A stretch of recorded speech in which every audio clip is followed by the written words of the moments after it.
Hey everybody, Trailer Trash Tim. Today I'm going to take you on a little bit of a journey and show you kind of a couple of things about me that I've never revealed here on this channel.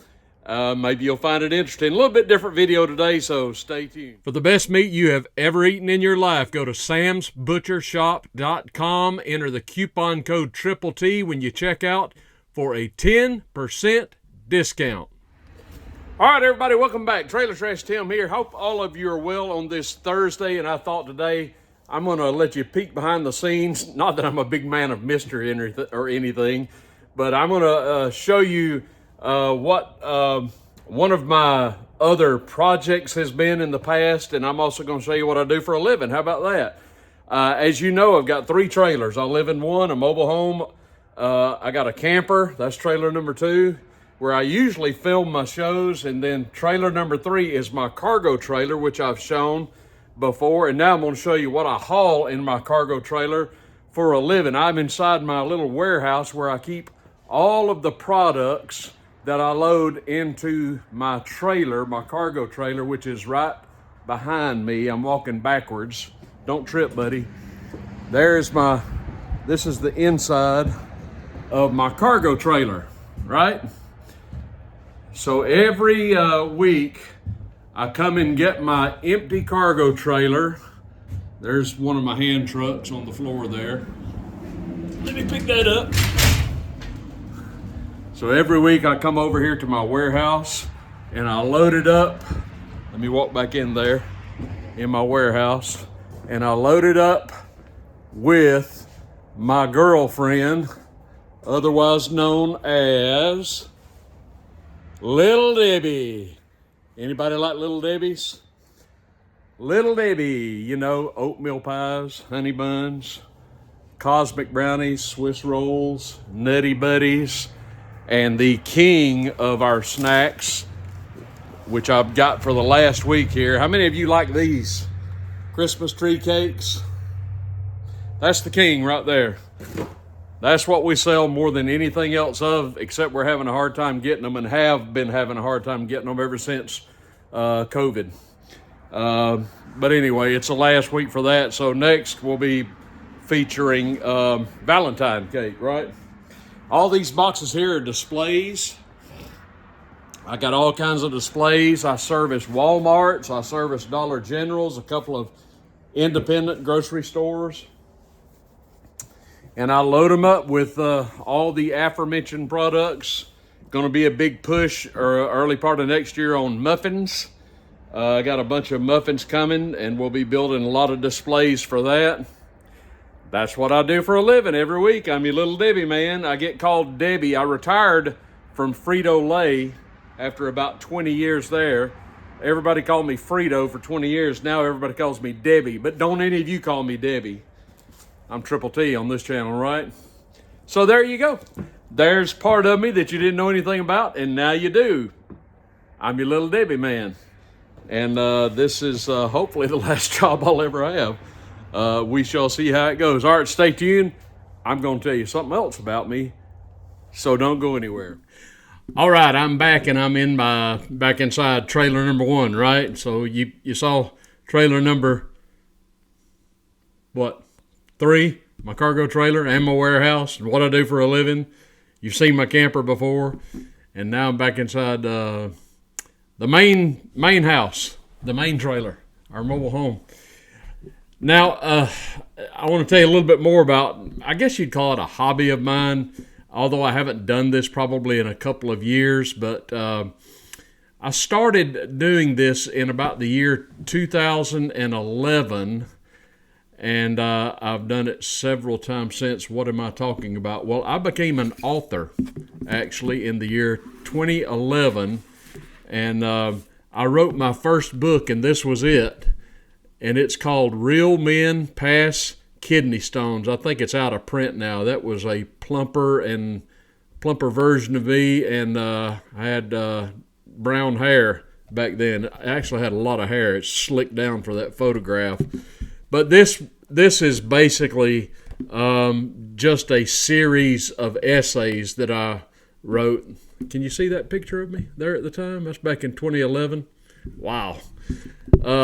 this book is nonfiction. It was just a series of mostly humorous essays that I wrote over the years, and I compiled them into my first book, and it's out of print now. But anyway, I guess 2 or 3 years after that, I started writing works of fiction, and I wrote my first book. I can't remember the year, but it was called Tree of Deceit. And that book is on Amazon. All my books are on Amazon. I have an Amazon author page, and I'll share that with you down in the comments below. I'll pin something down in the show notes. I'll pin my link to my Amazon page just in case you're interested. After that, I wrote another book, which was my biggest book yet. It was a dramatic crime drama. Contemporary fiction, if you will, and the name of that book is The Charlatan's Son. It's a really good-sized book, about over 100,000 words, and that book, that's probably my best work, I think, because it was labor-intensive. It took me quite a while to write it, but I finally got it written, and it was about that time that I began to get interested in RVs, in RV living. And at the time, I owned a condo in the suburbs of Birmingham, and I actually sold the condo and bought my first RV, and eventually I wound up living in the RV full-time. That's kind of a horror story because the RV fell apart on me, and the RVs are junk, basically. That's the bottom line. If you're considering buying an RV, understand that going in, they're junk. They fall apart after a while. I don't care how well made they are. I'm on my third RV now, and it's holding up pretty well. But I'll never be without a regular sticks and bricks because I don't want to be in that situation again. But anyway, because of that kind of love of RV living and all things related to RV travel and whatnot, I created this character who was basically my alter ego, and I gave him the name of Panama Parker. And I made him a young man, probably in his 30s, and he was poor, and he scraped together enough money to buy his first RV, and that began his life of RV living on the road, RV adventures. And I wrote the first book. It's a series of books I've written now, Panama Parker series. And this first one is called Gulf Treasure. And that's the first book that I wrote about Panama Parker. And I subsequently wrote several more. The second book, I don't have all of them here with me. The second book, the follow-up, is called Panama Bay. Now, all these books, the one that I told you about, The Charlatan's Son, that's really more for adults. It's more serious, and it's like crime drama. But these books, the Panama Parker series books, anybody can read. Probably a small child wouldn't be interested, but teenagers could read them. There's no sex or drugs or rock and roll and bad language or anything like that. They're wholesome books. They're safe for kids to read, but they're just fun, and I had a good time writing them. Let's see what else I did. After that book, I wrote this book. This is called Panama 66. Another Panama Parker adventure. In this book details his trip down good old Route 66 in America in his RV, where he gets into all kinds of trouble. And see my picture there at the bottom? That's my back of jacket photo in my Panama hat. It's kind of blurry. Anyway. And then I wrote the book it's certainly my best reviewed book on Amazon and the best seller. I haven't sold a pant load of books, which is why I haven't written any in quite a while. But this book is called Sleeping Dogs Lie, the fourth Panama Parker adventure. And this book is where he travels in his RV to Alaska, and he discovers all sorts of things about his family that he didn't know. Everybody that has read this book has really enjoyed it. I've got a lot of big reviews on Amazon about that book. And then after that book, I wrote this one, and it's called Margarita Villain, Another Panama Parker Adventure. And this is a book where he actually, as he's out RVing, he actually runs into a princess. And she winds up riding along with him, and a lot of things happen that changed his fortunes literally, and made him put him in a different financial bracket. We'll just say that. After that, I think the next book was this one, Panama Ghost. This book is a ghost story, basically. Panama goes to an old house in Savannah where he's going to house sit for a few days, and he runs into all kinds of ghosts and ghouls and goblins. And after that book, let's see what else I've got. After that book was this book. This is called Panama Rumble. And this was a fun book. This is where he meets a girl out in the Caribbean islands, and they go on an adventure together in his RV. That was a lot of fun. And after that came this book. This is called Panama Knockout. There's my name, Tim Holcomb.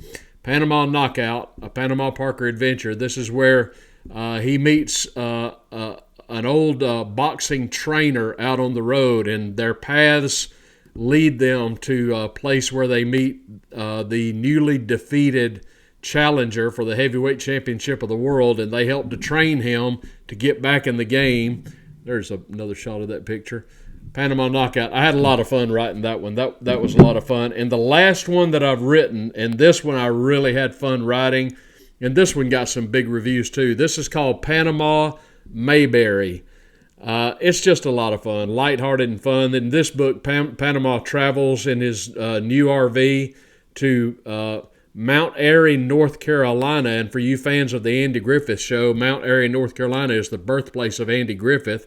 It's often called the Mayberry, the fictional town that was in the Andy Griffith Show, and they kind of advertise themselves as Mayberry, North Carolina, and they have a lot of Andy Griffith Show related attractions there in that town.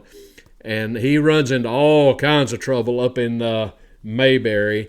And that's it. That's the last book I've written. So I've written about, a dozen, 12, 13, 14 books, and they're all available on Amazon. I'm just telling you that to kind of let you in. A lot of you have, joined in the channel here, and I thought, well, let's tell the folks a little bit more about myself, just in case you want to know. If you got any more questions, comment down below. Let me know. I'll do the best I can to answer them. Now, I had delusions of grandeur when I started writing books. I thought, man, this is going to be great. I'm going to write books, and I'm going to sell 1 million copies, and that's all I'll have to do for the rest of my life is just write books, which I really enjoy doing.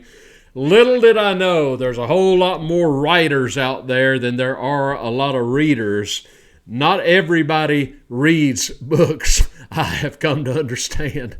So needless to say, I'm not a best-selling author, but I will say my Sleeping Dogs live book did reach #1 on Amazon in its category of travel and adventure. It reached #1 for about a week, and that book did fairly well, but I haven't been able to duplicate that since. But anyway, if you happen to be a reader, I have an author page on Amazon, as I said, which I'll link down below, and you're more than welcome to go there and download one of these books, or you can order a physical copy if you so choose, except for the first one. It's out of print. As a matter of fact, I don't think I've got but 1 or 2 copies of those left. I'd have to put it back into print. But anyway, I thought you might be interested in knowing about that, and so it's a little bit different video today. We'll get back to the news. There's a lot of news, but that's what's going on. So now you know what I do for a living, and now you know what I'd love to be doing for a living, other than sitting here and talking to you guys, right? We'll get back to normal programming, I promise. Hey, do me a big favor. Give me a thumbs up for the video if you would. I would appreciate that. Hit that like button down below. Subscribe to the channel if you have not done so as of yet. Give me your comments down below. I'd love to hear what you guys have to say.